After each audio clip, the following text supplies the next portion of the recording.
Part 5. Duryodhana asks Bheeshma for an assessment of the Pāndavas' army.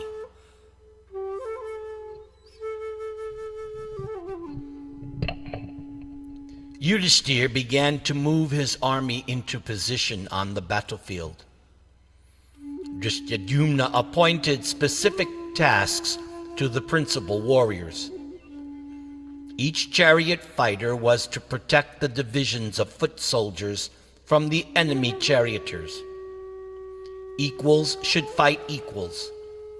The chiefs of the army were allotted chiefs on the opposing side. Bhima would fight with Duryodhana, Sahadev with Shakuni, Nakul with Ashvatthama, Shikandi with Bheeshma, Uttamauja with Kripa, and Drishtadyumna would engage with Drona.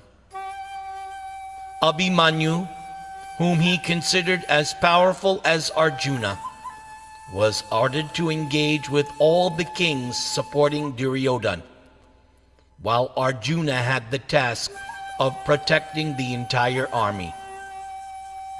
Gradually, the Pandava forces arrayed themselves. By evening, everyone was in position, ready to march into the battle the next morning.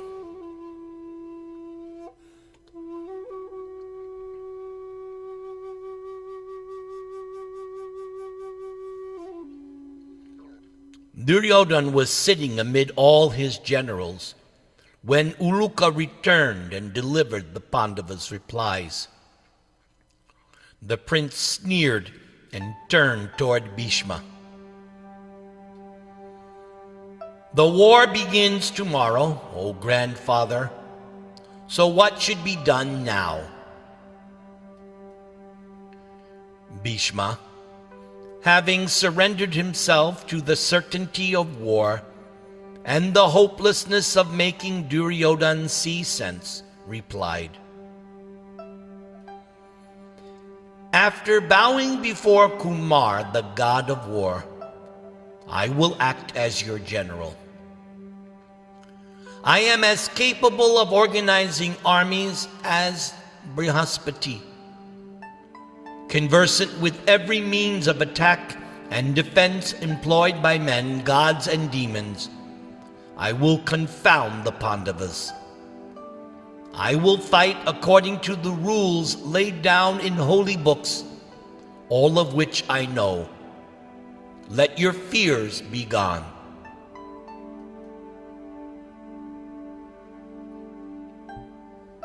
Duryodhana did not like hearing that he might be afraid.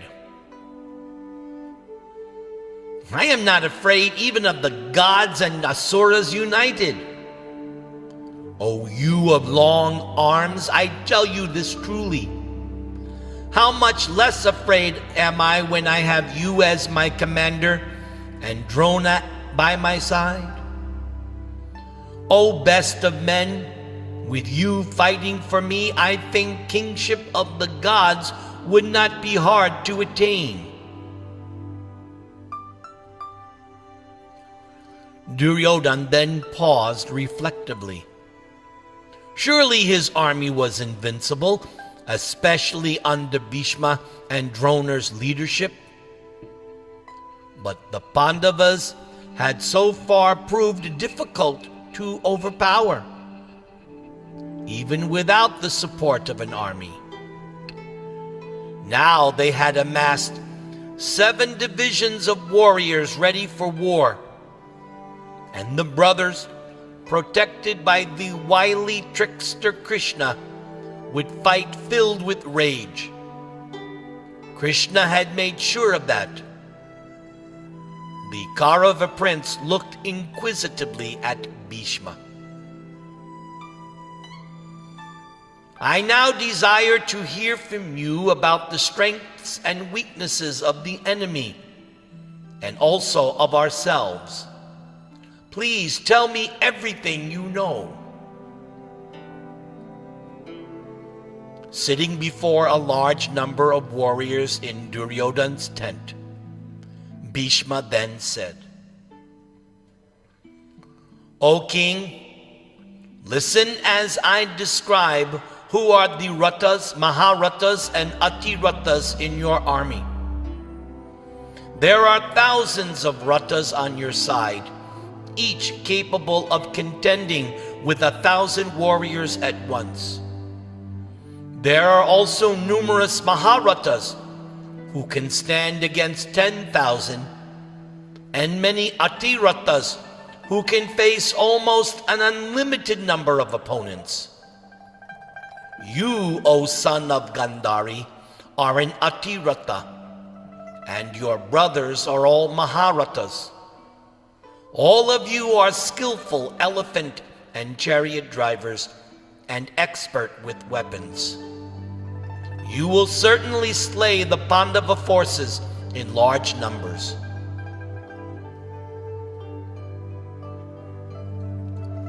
Bheeshma then described the strength of every principal warrior on the Kauravas side. He described Kritavarma, Shalya, Kripa, Drona, Ashvatthama, and Bahlika as Atiratas. When he came to Karna, who was usually considered an Atirata, and upon whom Duryodhana pinned his hopes, Bheeshma said, "Because of Parashuram's curse and the loss of his celestial armor, Karna is no longer powerful. Although he brags of his prowess, and you have elevated him to a higher station than he deserves, he is of little consequence. In battle, he becomes confounded and is too soft on the enemy. In my opinion, Karna is only a half a Rata, and when he comes before Arjuna, he will not escape with his life." Drona agreed. "It is so. What you say is never false." Then there was a heated exchange between Karna and Bheeshma, because Bheeshma still would not give Karna any credit which Karna always felt he deserved, but never got from Bheeshma.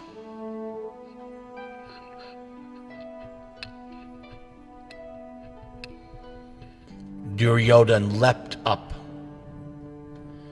"Be peaceful, O son of Ganga. I need both you and Karna in this fight. No doubt you will both perform heroic deeds. Leave aside this petty squabbling and tell me more of the strengths and weaknesses of the two sides, for the fight will soon begin." Still glaring at Karna, Bheeshma began to describe the Pandavas' strength. The pious King Yudhishthira is himself a mighty Mahārata. He will roam about in battle like fire itself. His brother Bhimasena is powerful beyond measure. His strength is not human, and in fight with either mace or arrows he is without equals. The two sons of Madri are peerless fighters. Remembering their hard suffering in the forest, they will release the poison of their anger upon your men. O Duryodhana, all 5 Pandavas are great souls and devotees of the Supreme Lord. They are invincible. They have all practiced asceticism and are devoted to virtue. Their prowess is incomparable, as you saw at the Rajasuya sacrifice when they conquered the entire earth. Even as children you saw their extraordinary strength, and that is when you first became envious of them. In my view, you should avoid them in battle.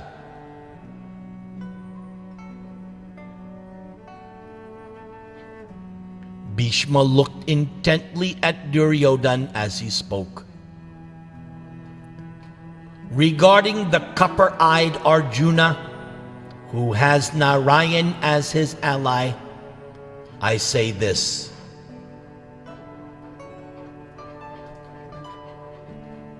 No brave warrior in either army can match him in any way. Even among the gods, Gandharvas, Nagas, Rakshasas, and Yakshas, Arjuna has no equal. What to speak among men? He has the Gandiva bow. He has a divine chariot drawn by horses that can fly at the speed of the wind. He has impenetrable celestial armor, and he has 2 inexhaustible quivers. He knows every celestial weapon. Arjuna will wreak havoc in your army, O king. Only myself or the preceptor Drona can advance against him. There is no third warrior capable of standing before him when he pours forth his showers of arrows. But he is young and fit, while both Drona and I are old and worn out. He now waits for battle with Lord Keshava at his side. All the kings in Duryodhana's tent heard Bhima's description of Arjuna and felt devoid of power. Bheeshma described the other fighters on the Pandavas side, having named many of them as Atiratas and Mahābhāratas. He then spoke about Shikandi. You have all heard that Shikandi is destined to kill me. He was born a woman, and I will therefore not face him in battle. Listen now as I tell you his history, which I have heard from Narada Rishi.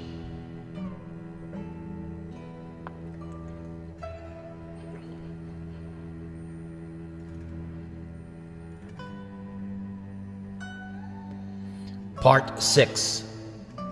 Karna calls out Bheeshma. Karna sprang up from his seat, his eyes angry. Oh, grandfather, you are ever given to piercing me with your sharp words.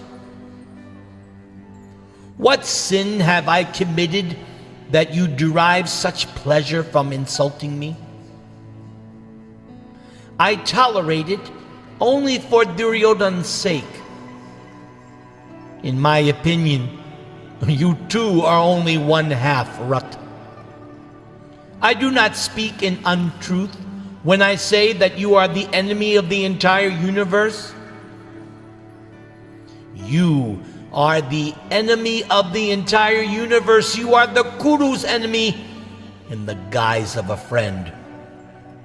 Who else would seek to create disunion among our forces and sap their energy by vicious descriptions of their power?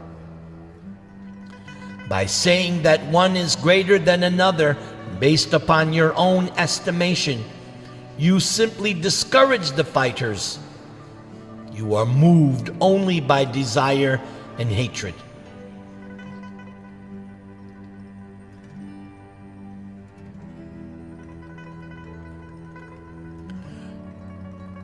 Karna's voice filled the tent. He could no longer tolerate Bheeshma's stinging words. Clenching his fists, he turned toward Duryodhana. O king, abandon this wicked man. Abandon him at once. If you do not, he will soon destroy your armor by sowing the seeds of discord. What is the use of his estimations? Let me go out to meet the Pandava armies. They will soon be routed like bulls meeting a tiger. Bheeshma boasts of being able to fight the universe, but his words are vain and empty. Bheeshma is old and senile. His intelligence has become like a boy. Reject him at once and choose me instead. Alone I can slay the Pāndavas and all their followers. However, I will not do it while Bheeshma is still on the battlefield. The glory and fame of a victory goes to the commander and not to the individual fighters. I will do nothing to increase Bheeshma's fame. When he is killed, then I will come out and display my prowess. Bheeshma looked contemptuously at Karna.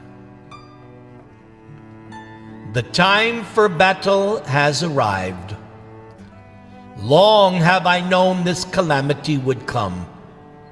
Now the burden of this battle, vast like an ocean, rests upon my shoulders. I have no desire to create dispute among our men.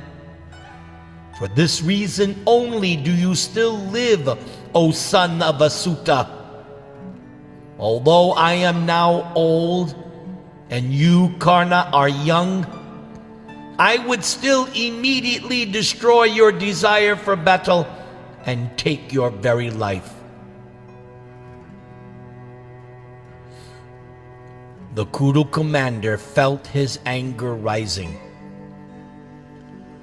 Good men do not approve of self-praise.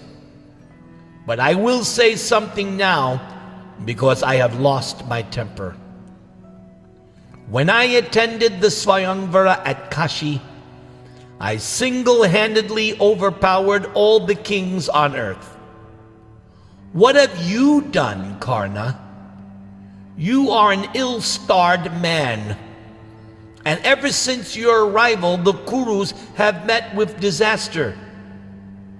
Now prove your words in battle. I will see your actual strength when I see you escape from Arjuna, O man of wicked intelligence.